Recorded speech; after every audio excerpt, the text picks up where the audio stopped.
This next story is so unbelievable, we didn't think it could possibly be true. But after receiving thousands of records and declassified reports from the Army, it's confirmed that during the Cold War, the United States military conducted secret tests on unsuspecting people in the city of St. Louis. A local sociologist will make her findings public tomorrow, but she spoke first to the I-Team's Lisa Ziegman.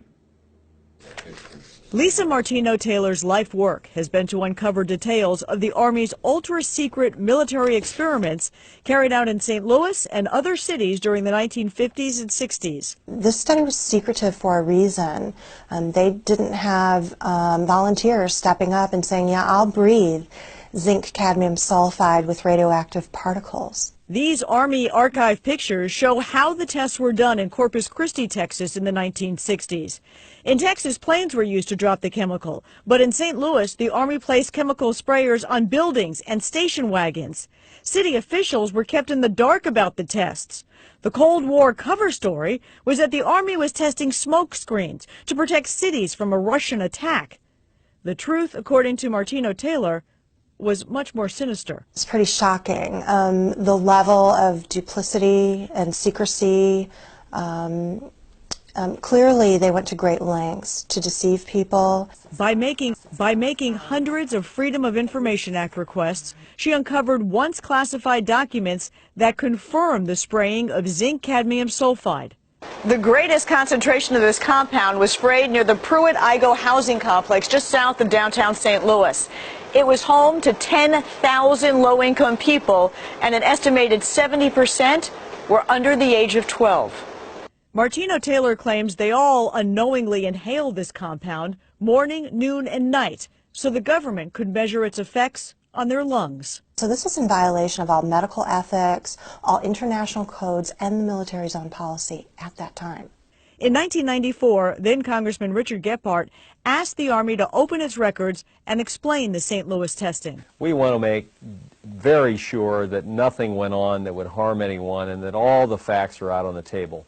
Documents released in the 90s show the Army placed sprayers on this former Knights of Columbus building on Lindell and in Forest Park.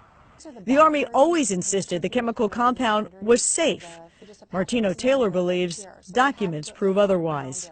There's a lot of evidence that indicates that people in St. Louis, in the city, particularly in minority communities, were subjected to military tests that was connected to a larger radiological weapons development and testing project. For the first time, she links the St. Louis testing to a company called U.S. Radium, a company notorious for lawsuits involving radioactive contamination of its workers. United States Radium had this reputation where they had been found legally liable decades prior for producing a radioactive powdered paint that killed many young women who painted fluorescent watch dials. While the Army admits it added a fluorescent substance to the zinc cadmium compound, details of whether it was radioactive remain secret. Documents uncovered to date indicate the Army never conducted follow-up studies to see whether the compound caused long-term health issues.